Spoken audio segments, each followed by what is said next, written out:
اگر اللہ ہے تو ہمیں نظر کیوں نہیں آتا؟ بہت لوگ یہ کہتے ہیں کہ جسے ہم دیکھ نہیں سکتے اس پر یقین کیوں کریں؟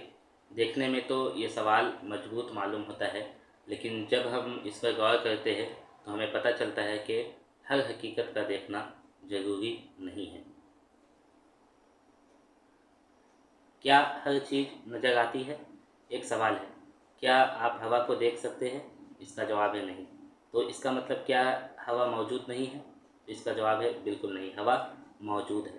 تو ہوا کو ہم کیا کرتے ہیں؟ ہوا کو ہم دیکھ نہیں سکتے، لیکن ہم اس کے اثرات کو محسوس کرتے ہیں، جیسے درختوں کا ہلنا، سانس لینا، ٹھنڈی ہواؤں کا چلنا، اور ہم اسے محسوس کرتے ہیں۔ تو اس سے ہم یہ نتیجہ نکالتے ہیں کہ ہوا بھلے ہی ہمیں نظر نہیں آتی ہے لیکن وہ موجود ہے۔ اسی طرح سے گریویٹی، کیا آپ گریویٹی کو دیکھتے ہیں، دیکھ پاتے ہیں؟ اس کا جواب ہے نہیں، ہم نہیں دیکھ پاتے۔ لیکن جب کوئی چیز اوپر سے نیچے کی طرف گرتی ہے تو ہم اس سے یہ سمجھتے ہیں کہ اس کے پیچھے جو کاز ہے وہ کاز کیا ہے؟ وہ کاز گریویٹی ہے۔ یعنی اس سے ہمیں پتہ چلتا ہے کہ ہر چیز کا دیکھنا ضروری نہیں ہے۔ اگر کوئی چیز ہمیں نظر نہیں آ رہی ہے تو اس کا مطلب یہ نہیں ہے کہ وہ چیز موجود نہیں ہے، کیونکہ بہت ساری ایسی چیزیں ہیں جو ہمیں نظر نہیں آتی لیکن در حقیقت وہ اپنا وجود رکھتی ہے۔ اللہ مخلوق نہیں، خالق ہے۔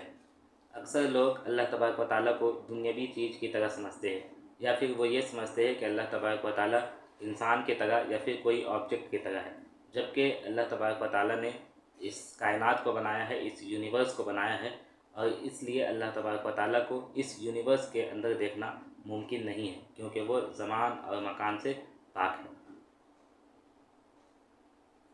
اگر اللہ تبارک و تعالیٰ لوگوں کو نظر آ جائے تو پھر امتحان کا مقصد ختم ہو جائے گا۔ ہم سب جانتے ہیں کہ یہ دنیا امتحان کی جگہ ہے اور یہ امتحان کے لیے بنائی گئی ہے۔ اگر اللہ تبارک و تعالیٰ لوگوں کے سامنے آ جائے تو پھر انسان مجبور ہو جائے گا کہ وہ اللہ کے اوپر یقین کرے اور اسے مانے، اور پھر امتحان کا کوئی مقصد نہیں بچے گا۔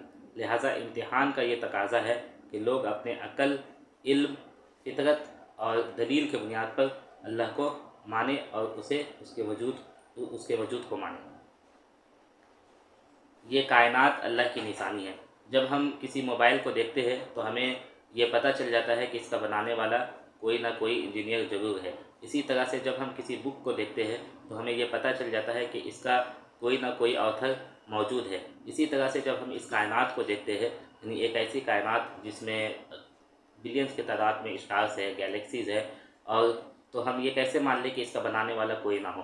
تو لہٰذا اس کا بھی بنانے والا کوئی نہ کوئی ہے، جو اس کا بنانے والا ہے اسی کو ہم کریٹر اللہ تبارک و تعالیٰ کہتے ہیں۔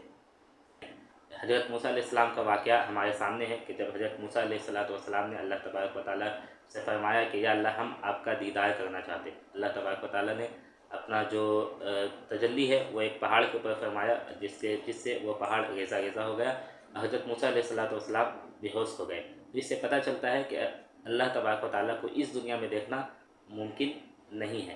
اب سوال آتا ہے کیا ہم اللہ کو دیکھ سکتے ہیں؟ تو جی بالکل دیکھ سکتے ہیں، لیکن ہم یہاں نہیں دیکھیں گے بلکہ ہم جنت میں دیکھیں گے۔ اور اس بات کا شاہد ہمیں احادیث میں بھی ملتا ہے، بہت ساری احادیث ہے جس میں ہمیں پتہ چلتا ہے کہ جب مومن یعنی مسلمان جب جنت میں جائیں گے تو جنت میں وہ اللہ تبارک و تعالیٰ کا دیدار کریں گے۔ تو لہٰذا اس دنیا میں اللہ کو دیکھنا یہ ممکن نہیں ہے، کیونکہ اس کے پیچھے بہت ساری وجوہات ہیں جو میں نے اس ویڈیو میں بیان کر دی ہے۔ تو امید ہے آپ کو یہ باتیں سمجھ میں آئی ہوگی۔ السلام علیکم ورحمۃ اللہ وبرکاتہ۔